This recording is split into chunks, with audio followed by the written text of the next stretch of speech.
Welcome to the point. నేను Shalini. Kaleshwaram project అవకతవకలపై న్యాయ విచారణ కమిషన్ గడువును ప్రభుత్వం మరోసారి పొడిగించింది. జస్టిస్ పిసి ఘోష్ కమిషన్ ఆధ్వర్యంలో విచారణ గడువును జూలై 31 వరకు పొడిగిస్తూ ఇవాళ ప్రభుత్వం ఉత్తర్వులు జారీ చేసింది.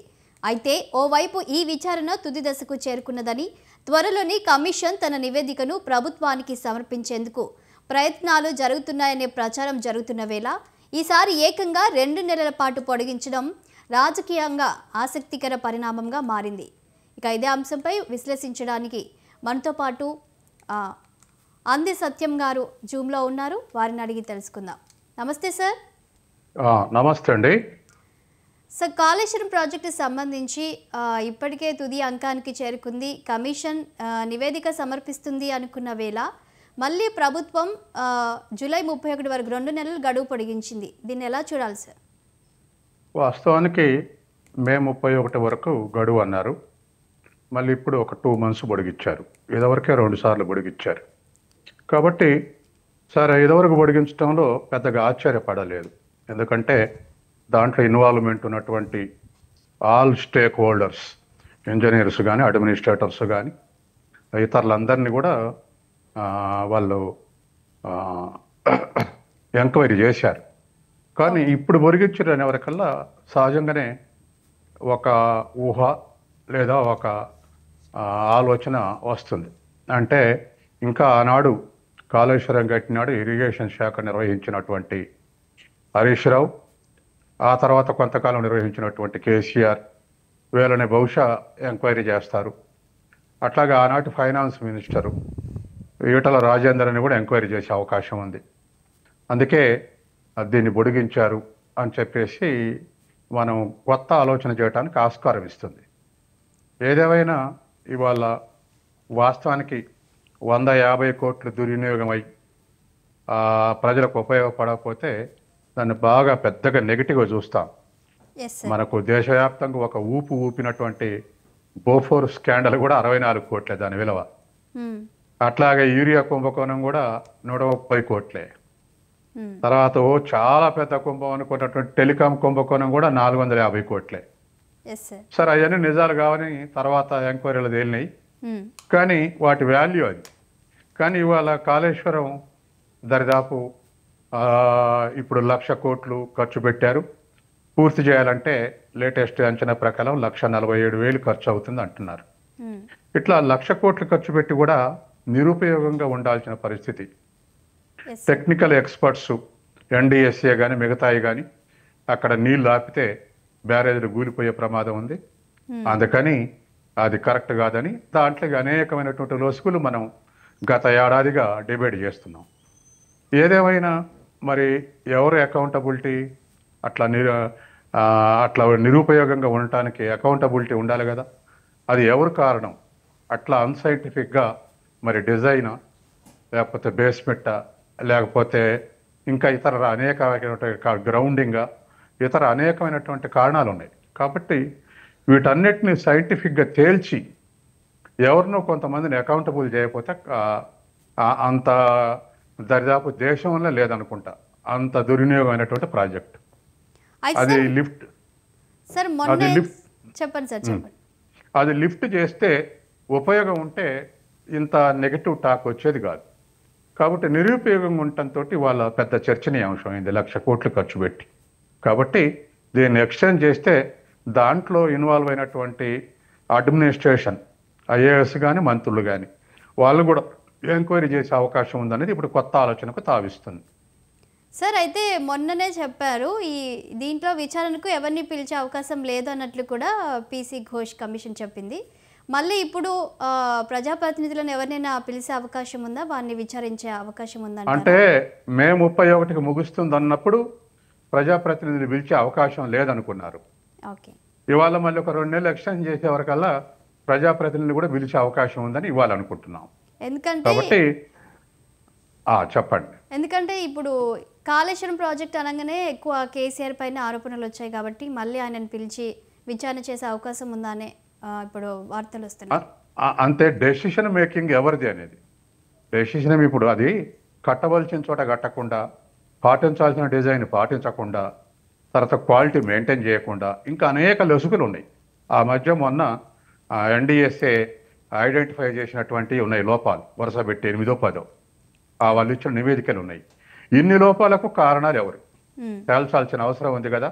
కాబట్టి బహుశా మరి వాళ్ళని కూడా విచారిస్తుండొచ్చు అనేది ఇవాళ ఉన్నటువంటి ఆలోచన. సో ఎందుకు ఇప్పుడు ప్రభుత్వము కమిషన్ యొక్క గడువు పెంచుకుంటూ వెళ్తూ ఉంది? నార్మల్గా చూస్తూ ఉంటే ఒక పార్టీ అధికారంలో ఉండి నెక్స్ట్ మరొక పార్టీ అధికారంలోకి వచ్చినప్పుడు వెళ్ళిపోయిన ఇప్పుడు ప్రతిపక్షంలో ఉన్న పార్టీపై ఏమంటారంటే ఈ ఏదైనా సరే వారిని బద్నాం అన్ని విషయాలలో కూడా వాళ్ళు ఆపోజిట్గానే మాట్లాడుతూ ఉంటారు. ఇప్పుడు కేవలం ఇది రాజకీయ కక్షగానే దీన్ని ఇలా నడిపిస్తూ ఉన్నారా, లేకపోతే కాళేశ్వరం ప్రాజెక్టుకి సంబంధించి ఒక కొలిక్కి తీసుకొచ్చే ఆలోచనలో ప్రభుత్వం ఉంది అనుకోవచ్చా? ఇప్పుడు కొలిక్కి తీసుకురావడానికి ఏమో ఎన్డీఏ రికమెండేషన్స్ పనికొస్తాయి. ఇంకా ఇతర ఎక్స్పర్ట్ ఒపీనియన్స్ కూడా తొందర చెప్పండి, మేము దాన్ని రిపేర్ చేయించుకుంటామని చెప్పేసి రాష్ట్ర ప్రభుత్వం అప్పీల్ చేసింది హైయర్ అథారిటీస్కు.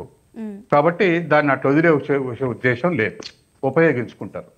తర్వాత రెండోది, అనేక సార్లు మనకు హైదరాబాద్ నీళ్లు కూడా మనం కాళేశ్వరం నుంచి వచ్చే ప్రాజెక్టు నుంచి తీసుకుందాం అనుకుంటున్నాం. కాబట్టి దాన్ని రిపేర్ చేయడానికి రాష్ట్ర ప్రభుత్వం వదలదు. అయితే ఇదే సందర్భంలో మరి దీనికి ఎక్స్టెన్షన్ అన్నప్పుడు విజిలెన్స్ కమిషను లేకపోతే ఇతర సిట్టో ఇతర ఆర్గనైజేషన్స్ అయితే గవర్నమెంట్ ఇన్ఫ్లుయెన్స్ చేసే అవకాశం ఉంది. ఇది న్యాయ కమిషన్ కాబట్టి టైం సరిపోతే వాళ్ళే రిక్వెస్ట్ చేస్తారు. న్యాయ కమిషను ఇంకా టైం పడుతుంది అనుకుంటే ఎక్స్టెండ్ చేసే అవకాశం ఉంది.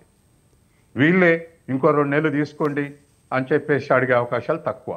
కాబట్టి జస్టిసే అడిగే అవకాశం ఉంది ఎక్స్టెన్షన్ చేయమని. కాబట్టి న్యాయ కమిషన్ యొక్క ఎంక్వైరీ 2 months ఎక్స్టెన్షన్ అయితే అది పాలిటిక్స్ అనుకోవడానికి తక్కువ అవకాశాలు ఉన్నాయి. సార్, ఇప్పటికే బీజేపీ పార్టీ అంటుంది కాంగ్రెస్ అలాగే బీఆర్ఎస్ 2 ఒకటే, అందుకనే కావాలనే లేట్ చేస్తున్నారు ఈ విషయంలోని బీజేపీ పార్టీ అంటుంది. దీనిపై మీరేమంటారు సార్? దానికి ఎట్లనే ఎందుకు అనుకోకూడదు? జిల్లా పరిషత్ ఎన్నికలు, గ్రామ పంచాయతీ ఎన్నికలన్నీ కూడా ఆగస్టులో వచ్చే అవకాశం ఉంది వర్షాల తర్వాత. కాబట్టి ఈ నివేదిక అప్పుడు బయటపడితే బీఆర్ఎస్ డిఫెన్స్లో పడే అవకాశం ఉంది. అందుకే ఎక్స్టెన్షన్ చేశారని విమర్శ ఇంకోటి కూడా చేయొచ్చుగా, బీజేపీ విమర్శ కరెక్ట్ అయితే. కాబట్టి సరే, రాజకీయాలు ఉన్నాక రాజకీయ పార్టీలు ఉన్నాక విమర్శలు ఉంటాయి, తలా ఒక యాంగిల్లో విమర్శ చేస్తారు. కాబట్టి ఈ విమర్శలన్నీ మనం విమర్శలుగానే చూడాలి. కానీ వాస్తవానికి జరిగేదైతే మరి ప్రజాప్రతినిధులు కూడా ఎంక్వైరీ చేయొచ్చు అనేది మనకున్నటువంటి అవగాహన ఇప్పుడు.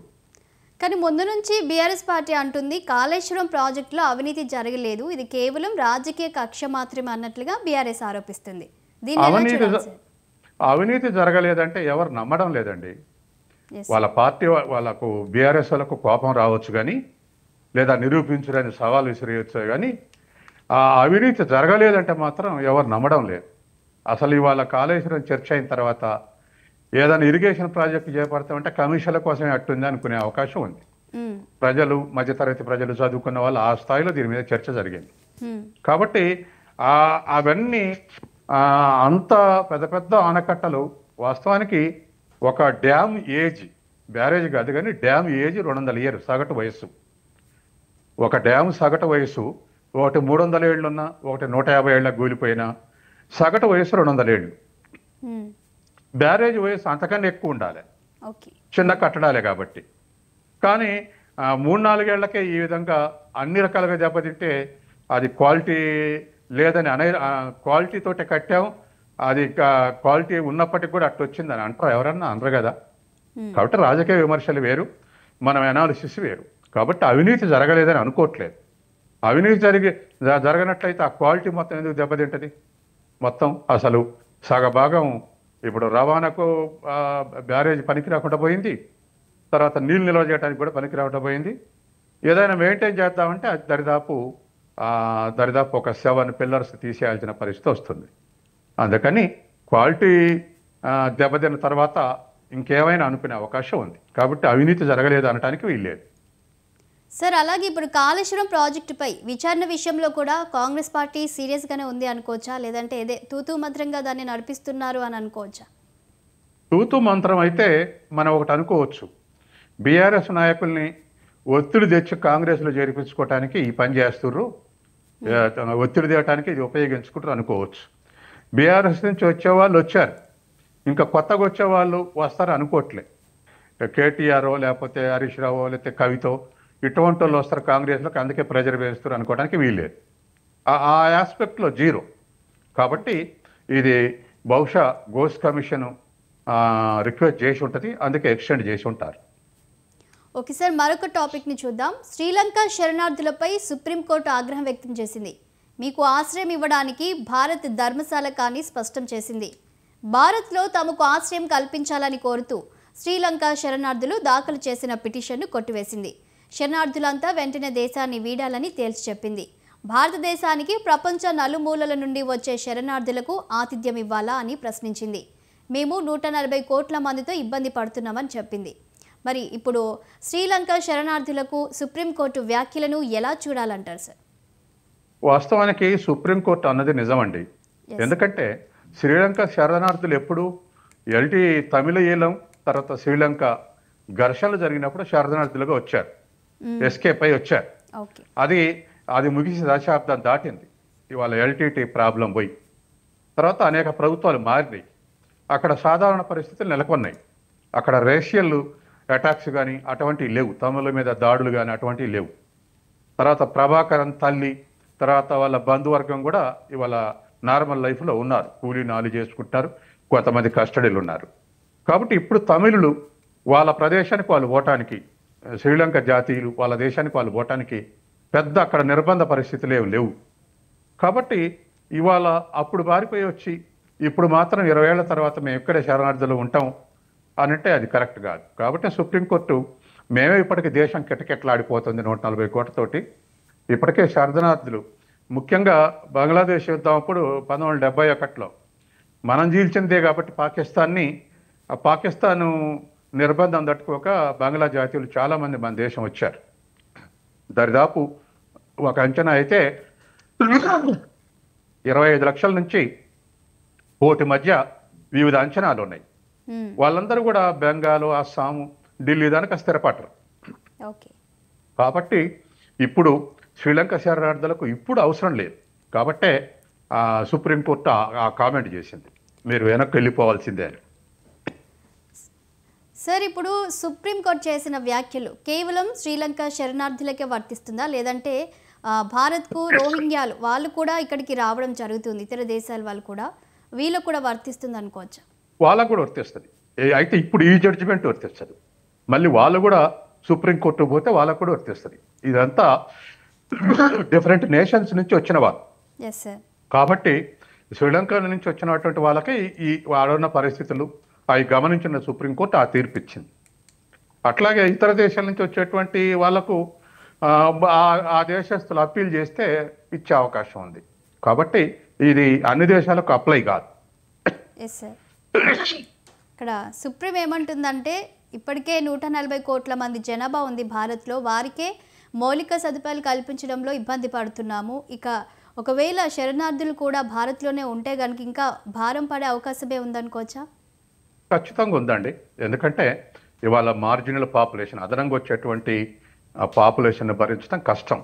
ఎందుకంటే ఒక కొత్త ప్రాంతం నుంచి కొత్త సమస్య వస్తే దాన్ని పరిష్కరించడానికే అనేక సమస్యలు వస్తున్నాయి. ఉదాహరణకి ఇవాళ మరి మణిపూర్ ఉంది, ఆ సమస్య పరిష్కరించడానికి ఇప్పటికీ పెండింగ్ ఉంది. అట్లాగే 7 సిస్టర్స్ ఈశాన్య రాష్ట్రాల్లో ప్రతి రాష్ట్రానికి ఒక సమస్య ఉంది. తర్వాత ప్రతి రాష్ట్రంలో కూడా ఇన్ఫిల్ట్రేట్స్ ఉన్నారు, అంటే ఇతర అనేక సందర్భాల్లో ఇతర దేశాల నుంచి వచ్చి స్థిరపడ్డ వాళ్ళు ఉన్నారు ఆ రాష్ట్రాలలో.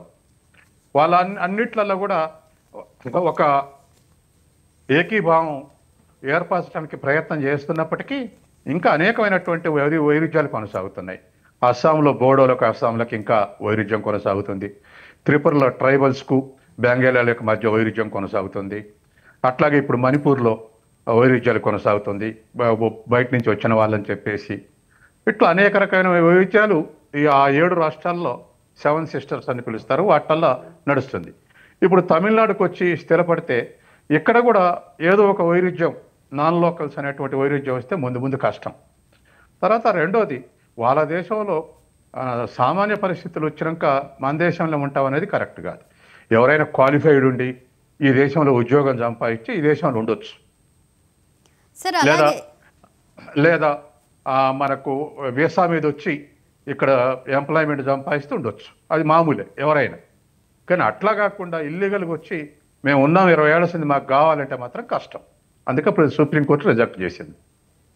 సార్ అలాగే ఇప్పుడు అక్రమంగా వచ్చే శరణార్థులను గుర్తించడం ఎలా అంటారు? అది తేలికేనండి.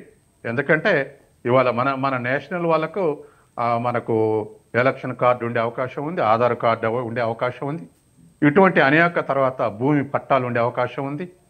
మనం ఇప్పుడు ఎన్ని కార్డులు అడుగుతున్నారో అన్నిటిని కూడా పర్సూ చేసి నాన్ లోకల్స్, నాన్ తమిళ్స్ ఎవరో గుర్తుపట్టవచ్చు. కొంత ఆలస్యం కావచ్చు. ఇప్పుడు హైదరాబాద్లో ఉండి అక్కడొకడు బంగ్లాదేశీయుడు, పాకిస్తానీయుడు, ఇతర దేశస్తులు దొరుకుతూ ఉన్నారు హైదరాబాద్. అట్లా ఇల్లీగల్గా ఎక్కడొకళ్ళు ఉంటే లేటుగా ఫైండ్ అవుట్ అవుతుంది. కాబట్టి అనేక మార్గాలు ఉన్నాయి. నాన్ తమిళ్స్ ఎవరు, తమిళనాడు కానటువంటి తమిళ్స్ ఎవరు అనేది తేలికగా ఫైండ్ అవుట్ చేసే అవకాశం ఉంది. తర్వాత శ్రీలంక నుంచి కూడా మాసివ్గా రాలేదు, కోట్ల మంది రాలేదు, కొన్ని లక్షల మంది మాత్రమే వచ్చారు. కాబట్టి అది పెద్ద సమస్య కాదు వాళ్ళని ఐడెంటిఫై చేయటం, ఆ మేరకు పరిష్కరించవచ్చు. సార్ ఇక్కడ చూసినట్లయితే శరణార్థులను కూడా కొన్ని పార్టీలు ఓటు బ్యాంకుగా చూస్తున్నాయనే విమర్శలు వస్తున్నాయి. అందుకోసమే వారికి సపోర్ట్ చేస్తున్నారని అనుకోవచ్చా? దీన్ని ఎలా చూడాలి? అంటే 71లో వచ్చిన బంగ్లాదేశీయులు ఇప్పటికి 50 ఏళ్ళు దాటింది. అంటే 2 తరాలు అయిపోయినాయి. 2 తరాలు అయిపోయిన తర్వాత వాళ్ళని మళ్ళీ ఈ దేశం నుంచి ఎలాగొడతామంటే ఏ పార్టీ ఒప్పుకోదు. ఎలాగొడుతున్న పార్టీకి కూడా ప్రెజర్స్ ఉంటాయి. ఎందుకంటే 50 ఏళ్ళు అంటే 2 తరాలు అయిపోయినాయి.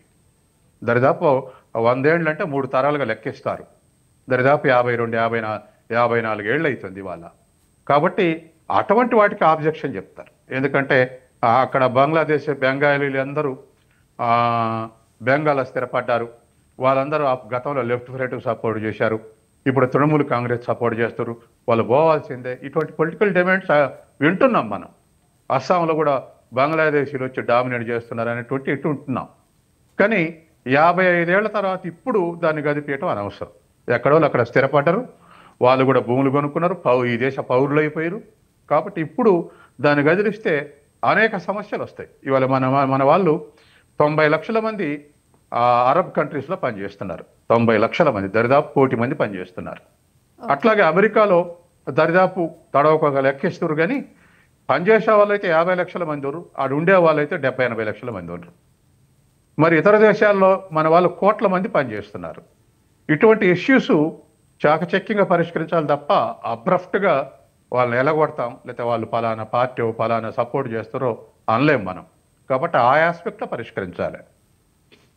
అలాగే సార్ ఇప్పుడు హైదరాబాద్లో కూడా చూసుకుంటే రోహింగ్యాలు ఎక్కువగా ఉన్నారు. అయితే మతపరంగా వారికి ఆశ్రయం కల్పించిన వారు కూడా మన వాళ్ళే ఉన్నారు. దీన్ని ఎలా చూడాలంటారు?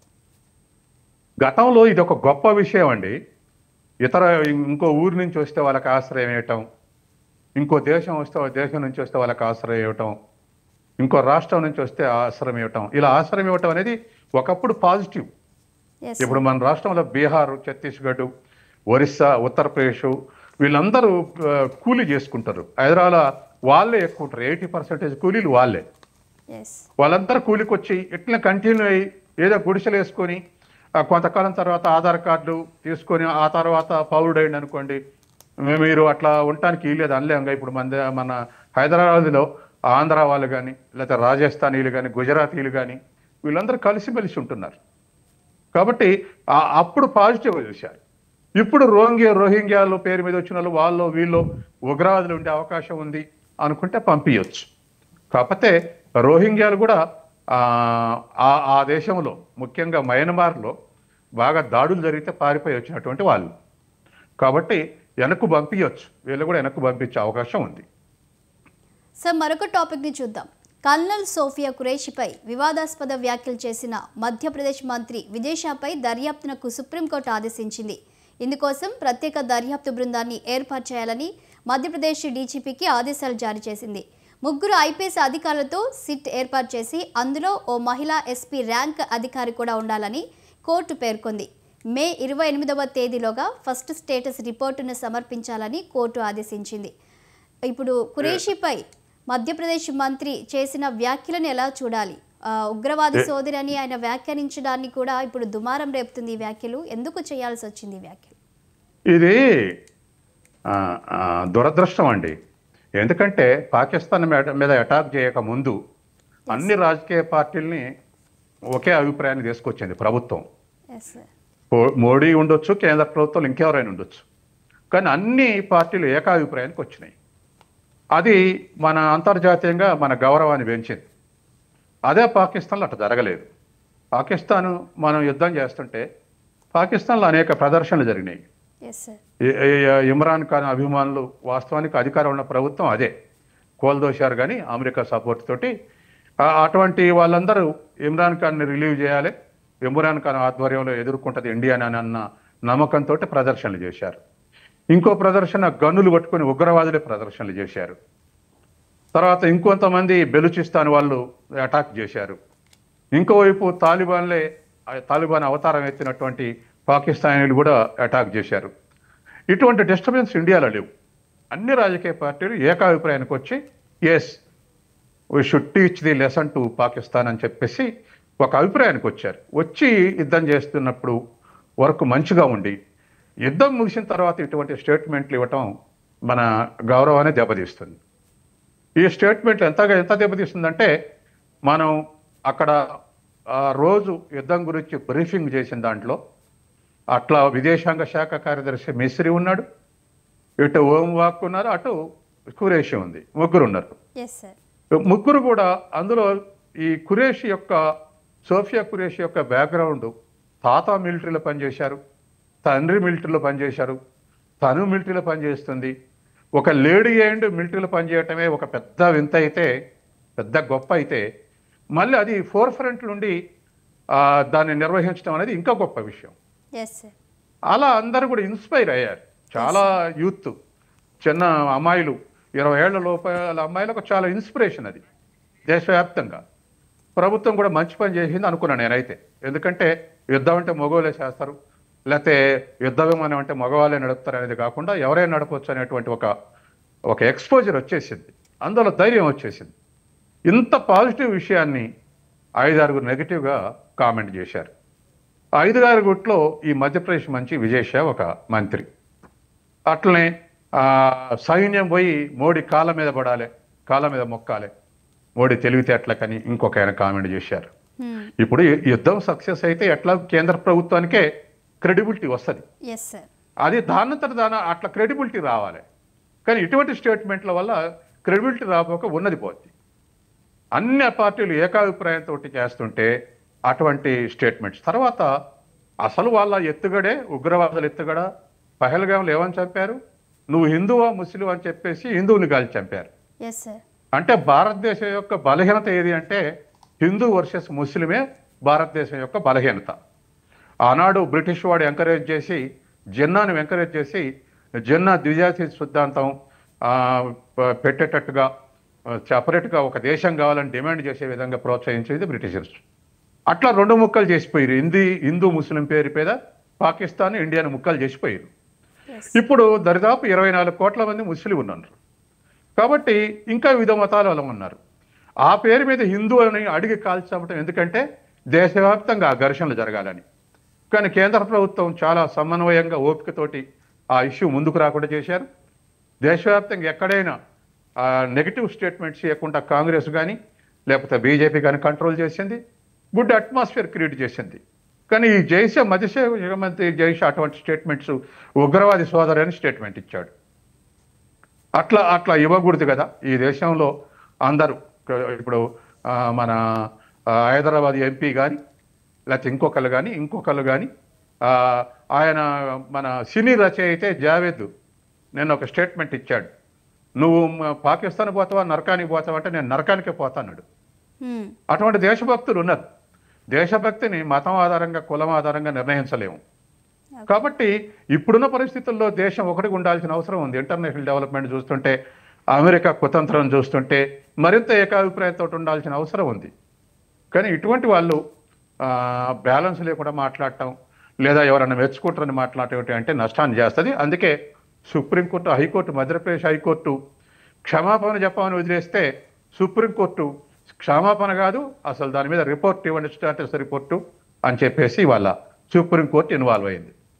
ఇది rightly involved by the supreme court in right time. ఎందుకంటే ఇటువంటి స్టేట్మెంట్లు దేశవ్యాప్తంగా ఇచ్చుకుంటే మరి ఈ దేశ సమైక్యత తట్టు నిలబడుద్ది. కాబట్టి సుప్రీంకోర్టు మంచి పని చేసిందని మనందరం అప్రిషియేట్ చేయాలి. సార్, ఇప్పుడు బీజేపీకి సంబంధించిన నేత కనుక చర్యలు ఉంటాయా? అది బీజేపీ అంతర్గత విషయం అండి. బీజేపీ అంతర్గత విషయం, తర్వాత మధ్యప్రదేశ్లో ఆ రాష్ట్ర ప్రభుత్వ అంతర్గత విషయం. ఆయన్ని కాపాడాలని చూస్తే బీజేపీ క్రెడిబిలిటీ తగ్గుద్ది. నువ్వు పక్కకు ఉండవా, నువ్వు ఉండాల్సిన టైంలో ఉండకుండా మాట్లాడినామని పక్కకు పెడితే, మంత్రివర్గం నుంచి పక్కకు పెట్టారనుకోండి, ఆ రాష్ట్ర ప్రభుత్వం యొక్క క్రెడిబిలిటీ పెరుగుద్ది. అట్లా కాపాడుకుంటూ వస్తే ఇక మనకు ఒక మేత దొరుకుద్ది, పొడుగుత. ఈ మిగతా ప్రతిపక్షాలకు ఒక మేత దొరుకుద్ది. కాబట్టి అది విమర్శలకు అవకాశం ఇస్తారు. కాబట్టి అందుకని అది internal matter of the Madhya Pradesh government and BJP party. Sir, దేశం కోసం పోరాడే సైనికుల విషయంలో ఇలా మతపరంగా చూడడం అనేది కరెక్ట్ కాదు కదా.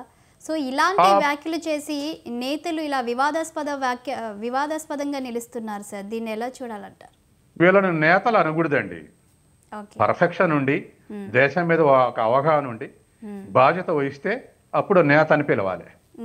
ఇవాళ నేతలు చాలా మంది, 50% మంది గుడుంబ అమ్మేవాళ్ళు, యారగెంట్ ఫెలోస్, చదువు రాని వాళ్ళు, చదవటం శాత కాకుండా ఉన్న వాళ్ళు, మిగతా రంగాల్లో దేంట్లో కూడా షైన్ కాకుండా ఉన్న వాళ్ళు రాజకీయాల్లో ఉన్నారు. 50% మంది మనకు దొరుకుతారు. అందుకే అప్పుడప్పుడు దేశ నాయకులు, మోడీ కానీ ఇంకేతర నాయకులు కానీ, దేశస్థ నాయకులు, మేధావులు రావాలి, యువకులు రావాలంటే రావట్లేదు. ఎందుకు రావట్లేదంటే ఇటువంటి కాంపోనెంట్ ఎక్కువైంది. కాబట్టి ఈ పరిస్థితి ఎదుర్కొంటుంది దేశం. అందుకని ఇట్లా బాధ్యతారహితంగా మాట్లాడే వాళ్ళు ఉన్నంతకాలం దేశంలో డిస్టర్బెన్సెస్ ఉంటూనే ఉంటాయి. అది ఒక్క పార్టీ బీజేపీ అనాల్సిన పని లేదు. ఏ పార్టీ వారైనా ఇట్లా బాధ్యతారహితంగా మాట్లాడిన వాడి వల్ల నష్టమే తప్ప దేశానికి లాభం లేదు. తర్వాత దేశం కోసం ఒకవైపు అనేక మంది ప్రాణత్యాగాలు చేసి అనేక కుటుంబాలు చనిపోయి, ఉగ్రవాదిగాలు చేసిన వాళ్ళు 26, యుద్ధంలో చనిపోయిన వాళ్ళు కూడా ఉన్నారు. మరి వాళ్ళ సాక్రిఫైజ్ని ఏ డబ్బుతోడు కొలుస్తావు, ఏ పదవితోడు కొలుస్తావు? కానీ ఒక మంత్రి అయినంత మాత్రం అంత అడ్డగోలుగా మాట్లాడటం అనేది ఆ సైనికులకు చాలా డిస్కరేజింగ్. వాళ్ళకి ఏమి ఇవ్వాల్సిన పని లేదు, నువ్వు వాళ్ళని రెస్పెక్ట్ ఇస్తే చాలు. సైనికులకు రెస్పెక్ట్ ఇస్తే చాలు. మేము చేస్తున్న త్యాగాలకు ఈ స్థాయిలో రెస్పెక్ట్ ఇస్తున్నారు అనే ఒక సైకలాజికల్ బూస్టప్ వాళ్ళలో ఉంటే యుద్ధంలో ఇంకా మంచి పాత్ర వహిస్తారు. కానీ అక్కడ చచ్చిపోతూ ఇక్కడ అగౌరవపరుస్తూ ఉంటే ఎవరికి కూడా చాలా డిస్కరేజింగ్ ఉంటుంది. ఓకే, థ్యాంక్ యూ సత్యం గారు, పలు అంశాలపై విశ్లేషణ అందించినందుకు థ్యాంక్ యూ సార్. ఇది వాల్టి టు ది పాయింట్. చూస్తూనే ఉండండి స్వతంత్ర న్యూస్.